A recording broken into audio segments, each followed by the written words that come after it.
Assalamualaikum warahmatullahi wabarakatuh. Alhamdulillah rabbil alamin. Wassalatu wassalamu ala asyrafil mursalin Sayyidina Muhammadin wa ala alihi wa sahbihi ajma'in. Amma ba'du. Saudara-saudara sekalian yang saya hormati, ciri-ciri ajaran Islam yang sangat menonjol adalah adanya ikatan yang erat antara dimensi batin vertikal dengan dimensi lahiriah berupa kewajiban ikutan atau horizontal. Wujud dimensi ikutan adalah melakukan amal soleh atau kerja sosial dan akhlak karimah. Rasulullah SAW pun bersabda bahwa misi utama kenabiannya berkaitan erat secara organik dengan misi perbaikan akhlak atau budi pekerti luhur. Rasulullah SAW dalam sebuah riwayat mengatakan, Innama bu'ithtu liutammima makarimal akhlak. Sesungguhnya kami diutus untuk melakukan perbaikan akhlak. Dalam sabda yang lain, Rasulullah SAW juga menjelaskan bahwa yang paling banyak memasukkan seseorang ke dalam surga adalah ketakwaan dan akhlak. Seperti dalam sebuah hadis dikatakan, yang paling banyak memasukkan orang ke dalam surga adalah takwa dan akhlak yang mulia. Dalam kaitan itu, ibadah puasa juga dengan sendirinya berkaitan erat sekali dengan pelatihan atau pembinaan akhlak mulia atau budi pekerti luhur. Nilai atau pesan yang akan dicapai dari pelaksanaan ibadah puasa dengan jelas dapat diketahui bila seseorang berpuasa namun tidak dapat mengendalikan diri dari sifat-sifat buruk dan tercela.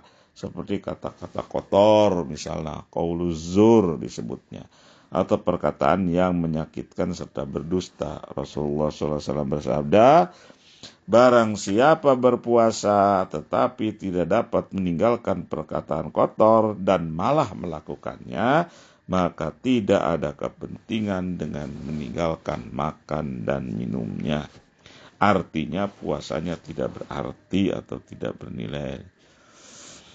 Kembali kepada persoalan adanya anjuran untuk berakhlak mulia, perlu diingat bahwa tidaklah dibenarkan orang beriman beranggapan dirinya suci atau bahkan merasa paling suci, paling baik.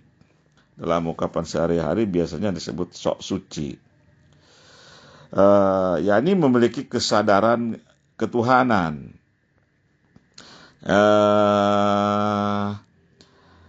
Berkeyakinan, jadi orang yang beriman dan sikap takwanya, yakni memiliki kesadaran ketuhanan, berkeyakinan bahwa sesungguhnya Allah Subhanahu wa Ta'ala Maha mengetahui, dengan sendirinya tidak mungkin akan memiliki sikap semacam itu. Sikap memandang dirinya paling suci dan tidak memiliki kesalahan sebenarnya merupakan indikasi sikap sombong. Dan kesombongan itu sesungguhnya telah menutup pintu-pintu batin orang tersebut. Tanpa disadari telah menjadi penghalang untuk dapat menerima dan masuknya hidayah, petunjuk, taufik atau bimbingan dari Allah Subhanahu wa Ta'ala. Sebagaimana dalam Al-Quran disebutkan yang berbunyi, artinya sesungguhnya Tuhanmu maha luas ampunannya dan Dia lebih mengetahui tentang keadaanmu. Ketika Dia menjadikan kamu dari tanah dan ketika kamu masih janin dalam perut ibumu, maka janganlah kamu mengatakan dirimu suci. Dialah yang mengetahui tentang orang-orang yang bertakwa. Lihat surat An-Najm ayat 32. Saudara-saudara sekalian, dari ayat tersebut dapat ditarik kesimpulan sikap menganggap diri sok suci itu dipandang sebagai sikap yang sungguh sangat naif atau bodoh karena di hadapan Allah Subhanahu wa taala yang mengetahui, yang maha mengetahui segala sesuatu, tidak ada sesuatu pun yang dapat disembunyikan dan dirahasiakan. Apakah dengan demikian ia berasumsi bahwa Allah Subhanahu wa taala tidak mengetahui segala sesuatu tentang dirinya? Tentu saja tidak. Sikap tiran atau tughyan adalah sikap yang telah melampaui batas. Allah SWT berfirman berkenaan dengan sikap manusia yang dapat dengan mudah terseret kepada perbuatan tiranik apabila sudah menganggap dirinya kaya, tidak membutuhkan pertolongan atau bantuan dari siapapun, atau dalam Al-Quran disebut istighna. Dalam sebuah firman Allah SWT berfirman, kalla innal insana la yatgha ar-ra'ahu istaghna. Ketahuilah bahwa sungguhnya manusia benar-benar melampaui batas, dan seterusnya. Sikap sombong dapat menjadi tiranik apabila memiliki kekuasaan. Pada sisi lain, sikap sombong yang mengendap pada mereka yang tidak memiliki kekuasaan biasanya akan terwujud dalam bentuk pelanggaran terhadap aturan-aturan sosial. Dengan kata lain, sikap sombong dapat mengarah pada perilaku asosial. Dalam Al-Quran, sikap sombong, tiranik ditampilkan dalam dialog antara figur Musa alaihissalam yang berhadapan secara diametris dengan figur Fir'aun, simbol dan sekaligus prototipe segala kesombongan sifat manusia. Itulah sebabnya barangkali yang menjadi alasan bahwa orang beriman hendaknya mengucapkan syukur apabila mendapatkan keberhasilan atau kesuksesan. Dengan syukur, mereka dapat berlaku rendah hati, tidak sombong, yang dapat menjerumuskan dirinya. Karena sungguhnya yang patut mendapatkan pujian hanyalah Allah Subhanahu wa ta'ala. Sebagaimana dalam sebuah hadis Nabi disebutkan yang artinya pangkal pujian adalah Allah. Rasa dan sikap syukur pada sisi lain juga merupakan perwujudan kepercayaan kepada Allah Subhanahu wa ta'ala.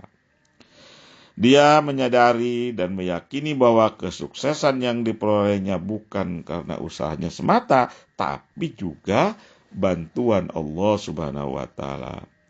Sikap syukur tanpa disadari juga akan dapat melahirkan sikap produktif. Sebagaimana dalam kitab suci Al-Quran dinyatakan, wa idh ta'adzana rabbukum la in syakartum la azidannakum wa la in kafartum inna azabi lasyadid. Dan ingatlah tatkala Tuhanmu memaklumkan, sungguhnya jika kamu bersyukur pasti kami akan menambah nikmat kepadamu, dan jika kamu mengingkari nikmatku, kata Allah, maka sungguhnya azabku sangat pedih. Lihat surat Ibrahim ayat 7. Dan sebaliknya, sifat tidak mau bersyukur atau yang disebut dengan kufur justru hanya akan menjadikan dirinya pesimistis. Sering disebut counterproduktif, tidak produktif. Dalam kasus ini, zikir atau mengingat Allah Subhanahu wa ta'ala dalam bentuk wirid yang kemudian disebut dengan tasbih, yaitu ucapan subhanallah, merupakan sikap yang baik sekali dalam penyucian diri. Karena Allah Subhanahu wa ta'ala suatu hal dapat atau tidak dapat tercapai. Dengan begitu, orang yang bersyukur dengan sendirinya tidak akan mudah menjadi orang yang pesimistis terhadap masa depan. Dan inilah hakikat ajaran takwa, sikap yang dipenuhi oleh pengharapan kepada Allah Subhanahu wa ta'ala atau roja. Orang yang tidak bersyukur yang dinyatakan dalam Al-Quran sebagai orang pesimis itu, apakah ia berpikir bahwa Allah tidak mampu menjamin masa depannya? Sebuah asumsi yang terdengar absurd, tidak masuk akal sama sekali. Allah Subhanahu wa ta'ala seperti pada ayat sebelumnya telah menciptakan dia dari tanah. Apalagi hanya menjamin hidupnya, sebuah pekerjaan yang amat kecil bagi Allah Subhanahu wa Ta'ala. Dalam amalan zikir, setelah mengucapkan subhanallah, menyusul mengucapkan alhamdulillah, yang merupakan perwujudan sikap optimis. Kemudian zikir ditutup dengan mengucapkan Allahu Akbar, yang disebut takbir. Ini berarti sudah menyadarkan diri atau mencari perlindungan kepada Allah Subhanahu wa Ta'ala sebagai zat yang maha segala-galanya secara otomatis. Diasumsikan sudah tidak ada lagi halangan atau rintangan yang perlu diresahkan ya, atau disusahkan. Dalam ungkapan bahasa Jawa, kalau sudah Allahu Akbar, berarti sudah rawe rantas, malang putung.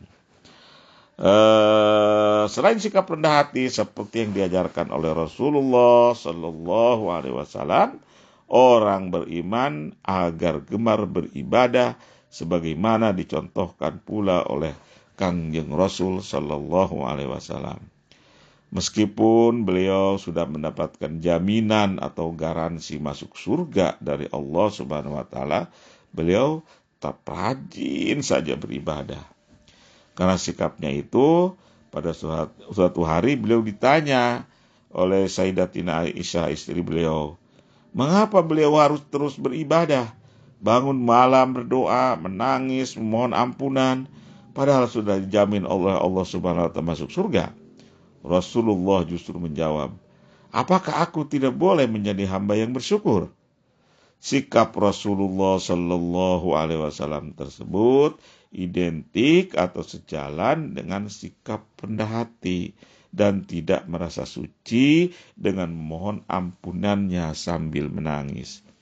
Orang yang bersifat sombong dengan garansi tersebut tentu akan berbuat semaunya tentunya.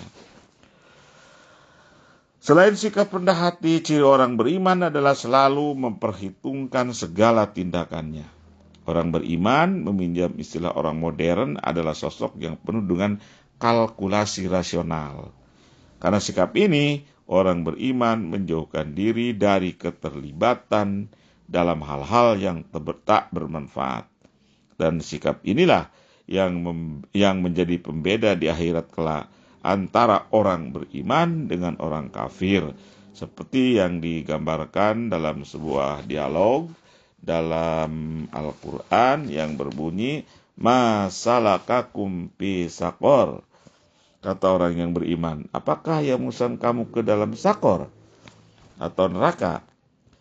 Karena orang beriman memahami arti dan makna hidup, bahwa hidup ini penuh pertanggungjawaban atau akuntability. Maka segala sesuatunya harus dipertimbangkan secara rasional. Sikap ini kemudian juga tercermin dalam kasus membelanjakan dan menapahkan harta. Ciri orang yang beriman sebagaimana diilustrasikan oleh Al-Quran adalah sebagai golongan atau kelompok orang yang apabila membelanjakan atau menafkahkan hartanya, mereka tidak kikir dan tidak boros.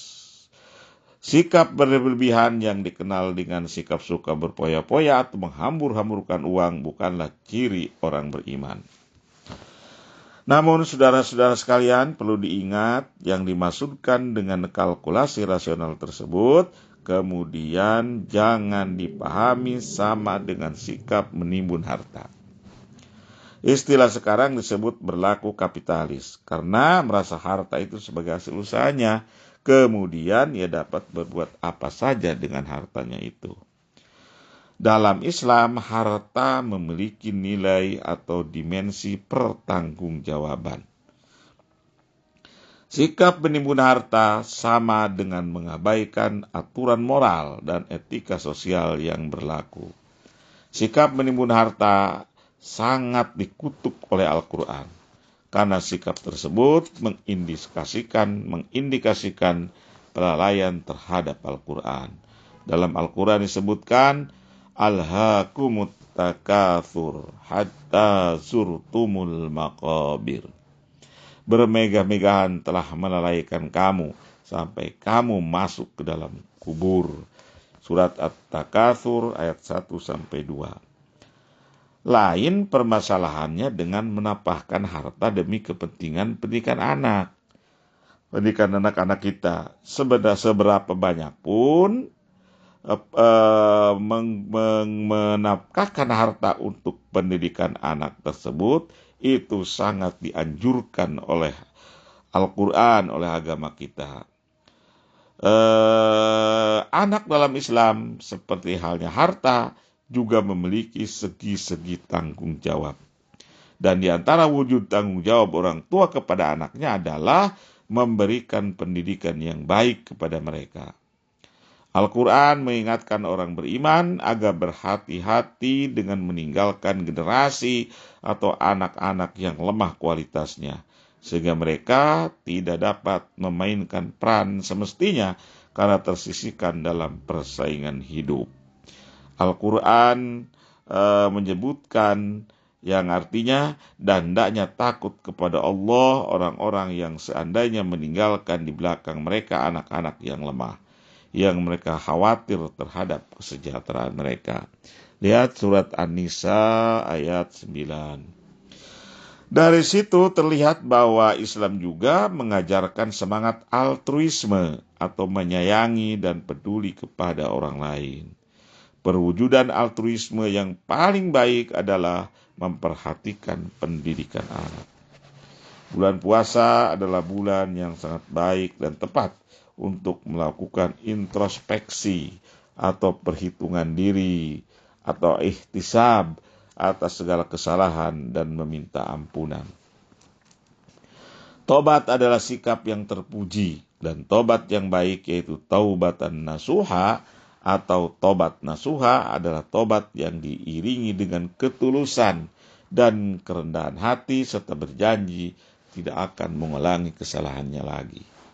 Kesalahan-kesalahan yang pernah kita perbuat bisa saja antara lain karena kita terkadang kurang waspada dan kurang mampu mengendalikan diri, yaitu takwa dalam pengertian yang sesungguhnya.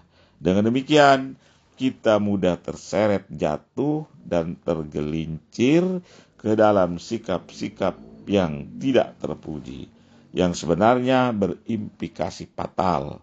Namun, kita terkadang tidak sadar, seperti merasa diri suci, menjadi sombong, atau bahkan tirani. Wallahu a'lam bishawab, wallahul muwaffiq ila aqwamit thoriq. Wassalamualaikum warahmatullahi wabarakatuh.